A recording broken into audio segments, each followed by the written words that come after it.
Sagittarius, this June is going to be wild and adventurous, and it focuses a lot on romance.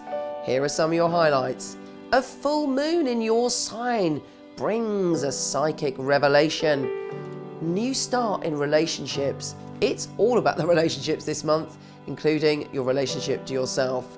And finally, intensity and passion are abundant. Here's your June astrology.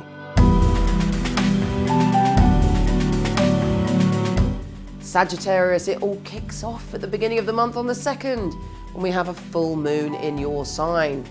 Full moons are powerful anyway. They bring up feelings from our unconscious. They connect us to the deepest part of ourselves. They bring about a psychic awareness, a connection to a sign, a symbol, or an arrow in the direction of our destiny. But when it's in your sign, it's even more intense. There is some wisdom, there is some knowledge, there is some revelation coming to you. So really do pay attention around the 2nd. You might also find yourself extremely emotional. It stirs feelings, maybe feelings that we've hidden or put away or cast aside. And it's just, you know, allow yourself to feel, allow yourself to be emotional. Listen to some old music, indulge yourself in your emotions on that day. But pay particular attention to any strange coincidences. On the 5th, we have Venus, the planet of love, shifting signs. And it's going in a position for you of adventure and expansion. If you're in a relationship, you might want to go on a journey. But if you're in a relationship and you're in a routine, it's a perfect time to shift the routine, do something differently and bring the spark back. And if you're single, you could meet someone unusual, eccentric, or from a different culture. And it's all about learning through love and also being able to give through love, being able to give love to people who are different. It's exciting. I like that Venus in that position. Now, Mercury, the planet of communication, has been going retrograde. And for you, it's been playing a little bit of games in your relationship. You may have felt that all relationships, friendships, whatever, you haven't really been as understood as you normally have, or there's been miscommunication or the wrong email sent to the wrong person. When this shifts, you feel much happier within yourself. And actually, we're stepping through after that, after the 11th, into a time where you're all about the relationships and you're focusing on harmony in your life and bringing peace and tranquility into your life and connecting to people on a deeper level. And you're able to open up your heart in a new way and you feel confident about what you've got to say.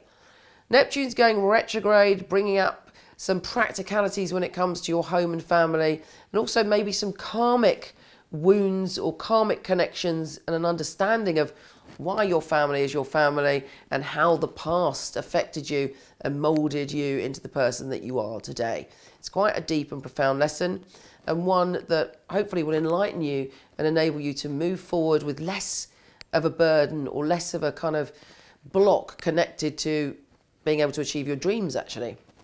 Now, there's a Sun and a Mars exact conjunction, which is bringing intense passion into your life. If there's any disharmony in a relationship, that could be quite an explosive and argumentative time on the 13th, but it can also bring about new passion, new confidence and real desire and a kind of deep sensual experience. On the 15th, Saturn is coming back to teach us all a lesson. That's kiki barking. And this lesson is all about your sense of truth and honesty and secrets and your connection to spirit, or maybe even some excessive behavior that you had in the past. If you've learnt that lesson, that's great. If not, the next 3 months, there may be a repeat of that lesson.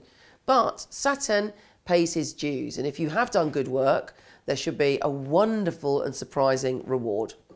Finally, Mars and the Sun are shifting signs, and you're going into a space where you feel very, very strong about your relationships, and you're feeling very, very kind of that you can plunge into the levels of your primal fears and not be too frightened about them. Do be careful though, because there may be a part of you that's kind of gets a bit obsessive or intense as you're consumed with some kind of desire.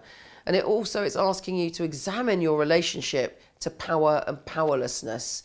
And there may be something coming up for you that kind of just makes you experience something on such a deep level that it may be quite intense. Nothing wrong with a bit of intensity. You're a Sagittarius, you can handle it. Just see it as a voyage deep within yourself. Take care, and I'll speak to you soon.